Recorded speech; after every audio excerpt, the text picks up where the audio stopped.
most magnificent thing, written and illustrated by Ashley Spires.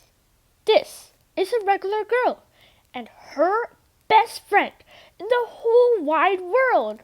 They do all kinds of things together. They race, they eat, they explore, they relax. She makes things, he unmakes things. One day, the girl has a wonderful idea. She's going to make the most magnificent thing. She knows just how it will look. She knows just how it will work. All she has to do is make it. And she makes things all the time. Easy peasy. First, she hires an assistant. Next, they gather their supplies. They set up somewhere out of the way and get to work. The girl tinkers and hammers and measures, while her assistant pounces and growls and chews. When she is finished, she steps back to admire her work. She walks around one side. Her assistant examines the other side. It doesn't look right. Her assistant picks it up and gives it a shake. It doesn't feel right either. They're shocked to discover that the thing isn't magnificent or good. It isn't even kind of okay. It's all wrong. The girl tosses it aside and gives it another go.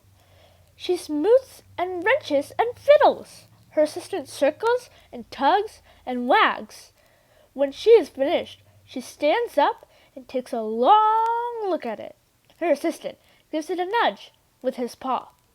The thing is still wrong. She decides to try again. The girl saws and glues and adjusts. She stands and examines and stares. She twists and tweaks and fastens. She fixes and straightens and steadies. She tries all different ways to make it better. She makes it square. She makes it round. She gives it legs. She adds antenna. She makes it fuzzy. She makes it long, short, rough, smooth, big, small. One even smells of stinky cheese. But none of them are magnificent.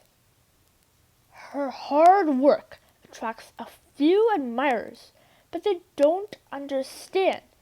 They can't see the magnificent thing that she has in her mind. She gets mad. The angrier she gets, the faster she works. She smashes pieces into shapes. She jams parts together. She pummels the little bits in. Her hands feel too big to work, and her brain is too full of the not right things. If only the thing would just work. Crunch. The pain starts in her finger, rushes up in her brain, and she explodes. It is not her finest moment. I'm no good at this. I quit. Her assistant suggests a walk. It's not much help at first, but before long, she starts to feel different. Bit by bit, the mad gets pushed out of her head. As they stroll along, she comes across the first wrong thing she made. The bad feelings are about to start all over again. Then she notices something surprising. There are some parts of the wrong things that are really quite right. The bolts on one, the shape of another, the wheel-to-seat ratio of the next. There are all sorts of parts that she likes.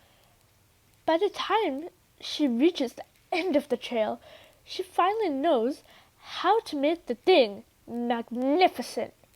She gets to work.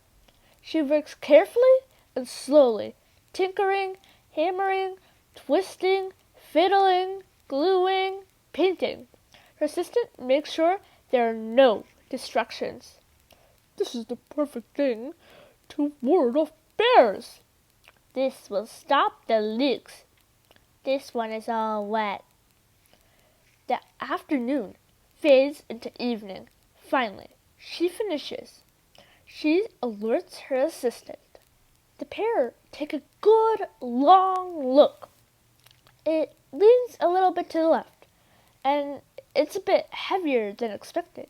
The color could use a bit of work too, but it's just what she wanted. They climb aboard and take it for a spin. They're not disappointed. It really is the most magnificent thing.